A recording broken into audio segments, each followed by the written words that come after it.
News India দৈনিক 10 দিন। এই মুহূর্তের দেশ, এই মুহূর্তের রাজ্য, এই মুহূর্তেই খবর। রাজনীতির ক্ষমতার লড়াই, গ্রাম থেকে শহরে বাস্তব চিত্র, মাঠে নেমে সত্য তুলে ধরে নিউজ নিউজ ইন্ডিয়া। ইন্ডিয়া। ব্যবসা ও বাণিজ্যের বড় সিদ্ধান্ত, বিনোদনের আলো আঁধারি, খেলার মাঠের প্রতিটি উত্তেজনা, সব খবর একসঙ্গে। কথা নয়, প্রমাণ, গুজব নয়, সত্য।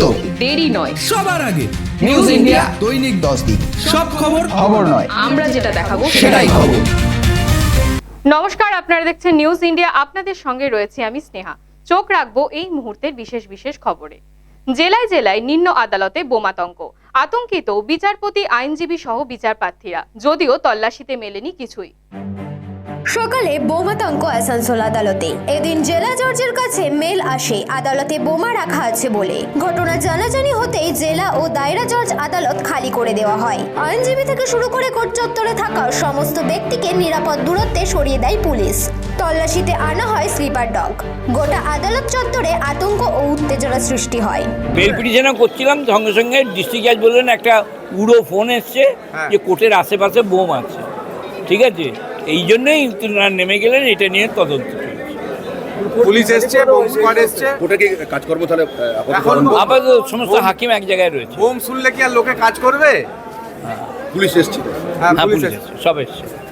পুলিশ এসেছে, পুলিশ কুকুর এসছেন, সব এসছে। দেখে বোঝা সম্ভব নয় যে কে পাঠিয়েছে বা কোথা থেকে এসছে, পুরো ইনভেস্টিগেশনে দেখা যাবে। অ্যান্টি সাওয়ারের চেক টিম আছে, সেগুলো নিয়ে আমরা চেক মোটামুটি করে ফেলেছি, এখনও চলছে একদম লাস্ট ফেজে। তো সেরকম কিছু আমরা পাইনি। এই ইস্যুটার উপর বেশ করে আমরা একটা স্পেসিফিক কেস করছি এবং কে বা কারা কি উদ্দেশ্যে এই মেল পাঠিয়েছে সেটা ইনভেস্টিগেশন করে দেখছি। তল্লাশি অভিযান প্রায় শেষ, কিছুই পাওয়া যায়নি বলে জানিয়েছে ডিসি। আসানসোল দুর্গাপুর পুলিশের বোমা নিষ্ক্রিয়কারী দল খুঁটিয়ে খুঁটিয়ে তল্লাশি করে আদালত ভবন ও আদালত চত্বরে, যদিও শেষ পর্যন্ত কিছুই পাওয়া যায়নি। আসানসোল থেকে মোতাহার হোসেনের রিপোর্ট, নিউজ ইন্ডিয়া। বসিরহাটের হাসনাবাদে ভরা কোটালের আগেই নদীর বাঁধে ফাটল, তড়িঘড়ি করে বাঁধ নির্মাণের কাজ শুরু, আতঙ্কে গ্রামবাসীরা।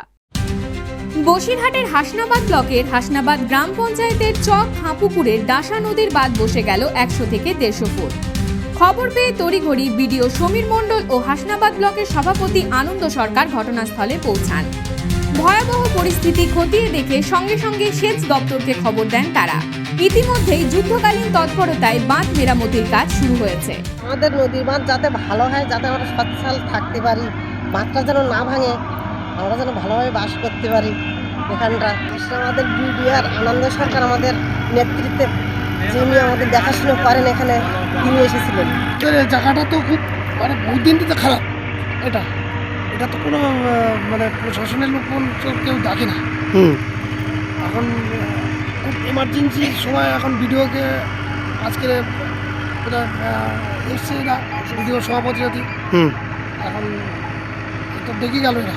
অবিলম্বে বাঁধ মেরামতির কাজ শেষ না করলে 3টি পঞ্চায়েত জলমগ্ন হয়ে যাওয়ার আশঙ্কা রয়েছে। যেহেতু সামনে ভরা কোটাল এবং বর্ষার মরশুম রয়েছে, সেই কারণে স্থায়ীভাবে শক্তপোক্ত বাঁধ তৈরি করা প্রয়োজন বলেই মনে করছেন। দপ্তরের কাছে এবং বিডিও সাহেবের কাছে আর্জি জানিয়েছি।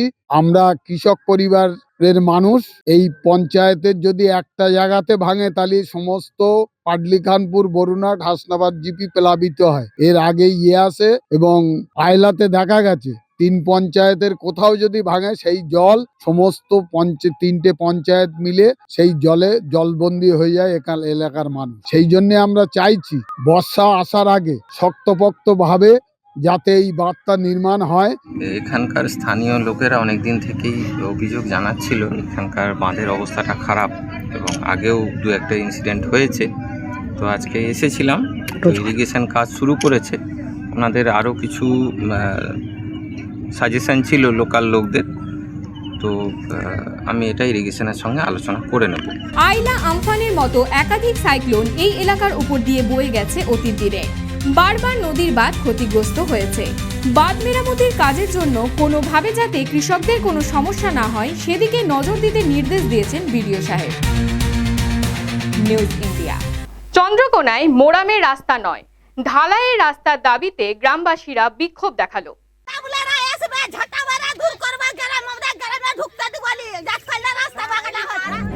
সকাল থেকেই পশ্চিম মেদিনীপুর জেলার চন্দ্রকোনা 2 ব্লকের ভগবানবাটি গ্রামের মানুষজন চন্দ্রকোনা থেকে পলাশচাপড়ি গুরুত্বপূর্ণ গ্রামীণ রাস্তা অবরোধ করে বিক্ষোভ দেখাতে শুরু করে। গ্রামের মানুষজনের দাবি, দীর্ঘ বেশ কয়েক বছর ধরে বেহাল ভগবানবাটি গ্রামের গুরুত্বপূর্ণ মাটির রাস্তাটি। গ্রামের মানুষের অভিযোগ, মাটি দিয়ে মেরামতির কাজ গতকাল শুরু হয়েছে। রাতের অল্প বৃষ্টিতে ওই রাস্তাটি চলাচলের অযোগ্য হয়ে উঠেছে। আমরা রাস্তা ঘিরেছি, আমাদের রাস্তায় চলা যাচ্ছে না। আমাদের রাস্তা হচ্ছে অবরোধ করছি আমরা। আমাদের রাস্তা আগে বাগিয়ে দিলে তারপরে আমরা রাস্তা দিব। আর মাটি ফেলে দিয়ে গেছে, দু গাড়ি না 3 গাড়ি মাটি ফেলে দিয়ে গেছে। আমরা এই রাস্তায় আজ আমার চলতেই পারছি না। তাহলে আমরা কি ভোট দিইনি? তাহলে ভোট আমরা দিচ্ছি, আমরা ভোট দেবো। আমাদের রাস্তা বাগিয়ে দিলে আমরা ভোট দেবো, না হলে কোনো পার্টিকেই ভোট দেবো না। ভোট কি বয়কট করবেন? ভোট বয়কট করব। আমরা আমাদের গ্রাম থেকে, ভগবানবাটি গ্রাম থেকে আমরা কোনো ভোট দেবো না। রাস্তার কাজ খুবই খারাপ, কাদাতে নোংরা হয়েছে। আমাদের সব মাছ ব্যবসা করছি, তো বসা যায় না এখানে। ব্যবসা করতে খুবই অসুবিধা হয়েছে। জায়গাটা যা অবস্থায় আছে, বর্ষা আসতে গেলে এগুলো সব উঠে পালিয়ে যাবে, কিছু থাকবে না। বৃষ্টি হতে গেলে এখানে মানে দাঁড়াবার জায়গায় থাকবে না, যা অবস্থা হয়ে আছে। ভালো করে মেরামত না করলে এরকম তো আমরা ঢালাই দেখিনি কোনোদিন জীবনে, যে একবারে কাদা হয়ে আছে, লোক দাঁড়াতে পারছে না। রিপেয়ার করে আবার নতুন করে ভালো করে দাও। গ্রামের মানুষের দাবি, আমাদের মাটি দিয়ে মেরামত করা রাস্তা চাই না, চাই ঢালাই রাস্তা। এমন দাবিতে দীর্ঘক্ষণ ধরে চলেছে অবরোধ বিক্ষোভ। এর পাশাপাশি গ্রামবাসীরা ভোট বয়কটের হুঁশিয়ারিও দিয়েছেন। এই অবরোধ ঘিরে দেখা দেয় তীব্র যানজট। এদিকে স্থানীয় তৃণমূল কংগ্রেস নেতা ইউসুফ আলী দাবি করেছেন, গ্রামের মানুষ নিজেরাই রাস্তাটি নষ্ট করেছেন। থেকে বিভিন্ন রাস্তা আমরা তৈরি করছি। ভোরবেলা থেকে আপনার রাস্তা কাঁচা রাস্তার উপর দিয়ে হেঁটে বাইক নিয়ে রাস্তাটাকে তারা হেঁটে খারাপ করে দিয়েছে। তো এটা হচ্ছে কন্ট্রাক্টরের তো দোষ বলা যাবে না, যে উনি যা স্কিম আছে সেই স্কিম অনুযায়ী উনি কাজ করছেন।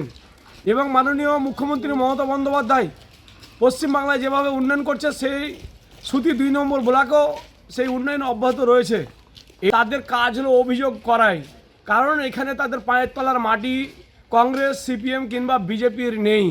উন্নয়ন হবে, উন্নয়নের অব্যাহতি আমাদের চলবে। এটা যারা অভিযোগ করছে সেটা সঠিক নয়। কারণ হচ্ছে যে রাস্তাটা হয়েছে সেটা মানুষই নষ্ট করেছে, পায়ে হেঁটে এবং সাইকেল নিয়ে, গাড়ি ঘোড়া নিয়ে। এই রাস্তাটাকে ভোরবেলা রাস্তা শেষ হয়েছে, কিন্তু সেই রাস্তা দিয়ে হেঁটে রাস্তাটাকে নষ্ট করেছে। দেখুন, চন্দ্রকোনা 2-তে প্রায় 32টি পথশ্রীর মাধ্যমে রাস্তা হচ্ছে।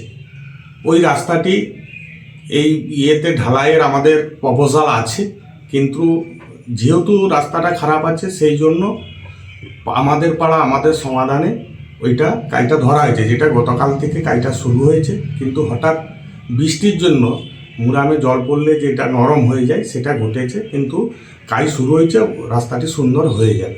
যদিও পঞ্চায়েত সমিতির সভাপতি অলোক ঘোষের প্রতিশ্রুতিতে চিড়ে ভেজেনি। গ্রামবাসীরা জানিয়েছেন, আপাতত অবরোধ তুলে নিলেও ঢালাই রাস্তার দাবিতে তারা অনড়। প্রশাসনের শীর্ষস্তরের প্রতিনিধিরা এসে তাদের সঙ্গে আলোচনায় বসুক, এটাই তাদের মূল দাবি। News India. গরম সেভাবে পড়তে না পড়তেই জেলায় জেলায় পানীয় জলের সংকট। পানীয় জলের দাবিতে জামুরিয়ার কেন্দামোড় অবরোধ করল গ্রামবাসীরা। পানীয় জলের দাবিতে জামুরিয়া থানার অন্তর্গত কেন্দামোড় অবরোধ করল স্থানীয় বাসিন্দারা। স্থানীয় বাসিন্দাদের অভিযোগ, নিউ কেন্দা, খাসকেন্দা সহ জামুরিয়ার বেশ কিছু এলাকায় দীর্ঘ 8 মাস ধরে পানীয় জলের সমস্যা রয়েছে। এমনকি এই সমস্যার কথা শুনতে জনপ্রতিনিধিরাও ঘটনাস্থলে আসেন না। মঙ্গলবার পানীয় জলের দাবিতে 60 নম্বর জাতীয় সড়কের কেন্দামোড় এলাকায় রাস্তা দীর্ঘক্ষণ অবরোধ করে গ্রামবাসীরা। 2 महीना 3 महीना बाद बोल रहे कि हाँ देंगे, दे नहीं रहे। टैंकर भी नहीं कुआं हम लोग को सूख गया, पोखर जाने पड़ रहा। और ये रोजा के टाइम कैसे ही करेगा बोलिए? 700 रुपये टैंकर खरीदना पड़ रहा। कौन कौन इलाका में समस्या है? नहीं किला में सभी पूरा इलाका में? पूरा इलाका जब से ओसीपी हुआ तब से पानी हो। कोई जनप्रतिनिधि नेता इसके लिए आया था पानी उन्हीं के लिए? कोई नहीं आया पानी के लिए, तब ना हम लोग मजबूरन खड़ा हुए हैं। कोई नहीं आया। अभी आप लोग क्या चाह रहे हैं? हम लोग पानी चाहते हैं और हम लोग कोई दिक्कत नहीं। আজ বিগত 8 মাস ধরে জলের সমস্যা এখানে, ওটা ইস্কেন্দা মাটি ধরা শালডাঙ্গা পর্যন্ত আমরা জলের জন্য মরছি। ওই জলের জন্য আমরা আন্দোলন করছি, জল পাবো, জল চাই, তবে ভোট जब पानी के लिए कितना दिनों से पानी नहीं मिला? साल भर हो गया पानी के।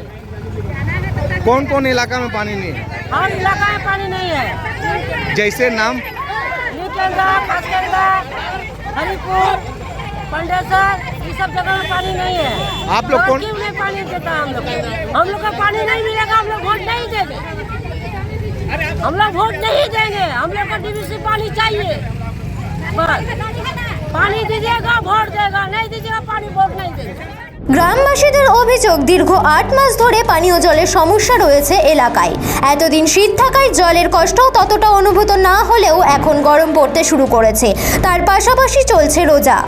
আরও অভিযোগ 700 টাকা করে বাইরে থেকে ট্যাঙ্কের জল কিনতে হচ্ছে, ফলে সমস্যায় পড়ছেন এলাকার সাধারণ মানুষ। প্রশাসনের নজরে বিষয়টি আনতেই গ্রামবাসীরা বাধ্য হয়ে এদিন রাস্তা অবরোধ করেন। আসানসোল থেকে মোতাহার হোসেনের রিপোর্ট, নিউজ ইন্ডিয়া। হিমালয়ের বুকে লুকিয়ে থাকা এক নির্জন উপত্যকা রূপকুণ্ড।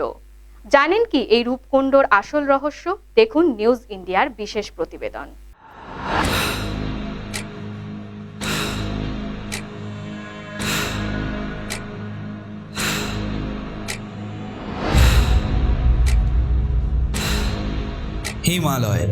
হিমালয়ের বুকে বরফ ঢেকে থাকা এক নির্জন উপত্যকা।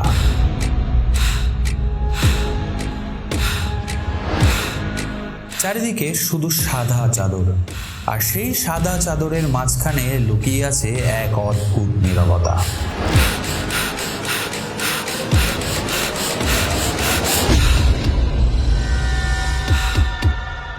এটা কোনো যুদ্ধক্ষেত্র নয়, তবু ছড়িয়ে আছে শত শত কঙ্কাল। মানুষের হাড়, কুলির ফাঁপা চোখ যেন শতাব্দী পেরিয়েও তাকিয়ে আছে আমাদের দিকেই। এই জায়গার নাম রূপকুণ্ড। কেউ কেউ বলে এটি স্কেলিটন লেক, আবার কেউ বলে অভিশপ্ত হ্রদ। কিন্তু প্রশ্ন একটাই, কারা ছিল এই কঙ্কাল? একসাথে একই জায়গায় কিভাবে হলো এতগুলি মানুষের মৃত্যু? 1942 সালে এক ব্রিটিশ বনকর্মী প্রথম লক্ষ্য করেন এই হাড়গোড়। প্রথমে তারা ধারণা করেন এটি কোনো যুদ্ধক্ষেত্র, হয়তো সেনাবাহিনী পথ হারিয়ে মারা গেছে। কিন্তু গবেষণা বলছে অন্য কথা। কঙ্কালের খুলিতে দেখা গিয়েছে গোলাকার আঘাতের চিহ্ন। তলোয়ার নয়, বর্ষা নয়, উপর থেকে পড়া শক্ত গোল বস্তুতে আঘাত হানিয়েছে তাদের। বিজ্ঞানীরা বলছেন হয়তো আকস্মিক এক ভয়ঙ্কর শিলাবৃষ্টি। হিমালয়ের নির্মম প্রকৃতি যা মুহূর্তে কেড়ে নিয়েছিল শতাধিক প্রাণ। কিন্তু এখানেই শেষ নয়, ডিএনএ পরীক্ষায় উঠে আসলো আরও বেশ কিছু বিস্ময়কর তথ্য। সবাই এক সময়ের নয়, কেউ এসেছে প্রায় 2000 বছর আগে, আবার কেউ মাত্র কয়েকশো বছর আগে। তাহলে প্রশ্ন একটাই, এই হ্রদ কি বারবার টেনে এনেছে মানুষকে মৃত্যুর দিকে? স্থানীয়দের একাংশের দাবি এটা দেবীর অভিশাপ। নন্দা দেবীর পবিত্র ভূমিতে কেউ যদি অপবিত্র কাজ করে তার পরিণতি হয় ভয়ঙ্কর। প্রকৃতির রোষ নাকি প্রাচীন বিশ্বাসের ছায়া? আজও যখন বরফ গলে এবং জলের নিচের থেকে উকি মেরে ওঠে সেই কঙ্কালের হাড়গোড়, হিমালয় যেন নিশ্চুপ হয়ে তাকিয়ে থাকে। রূপকুণ্ড একটা হ্রদ নয়, একটা অমীমাংসিত রহস্য, যেখানে প্রতিটি কঙ্কাল জিজ্ঞেস করে সত্যিটা আমরা কবে জানব। বিশেষ প্রতিবেদন, নিউজ ইন্ডিয়া। পরবর্তী আপডেট পেতে চোখ রাখুন নিউজ ইন্ডিয়ার পর্দায়। নিউজ ইন্ডিয়া, দৈনিক 10 দিক। নিউজ ইন্ডিয়া, দৈনিক 10 দিক।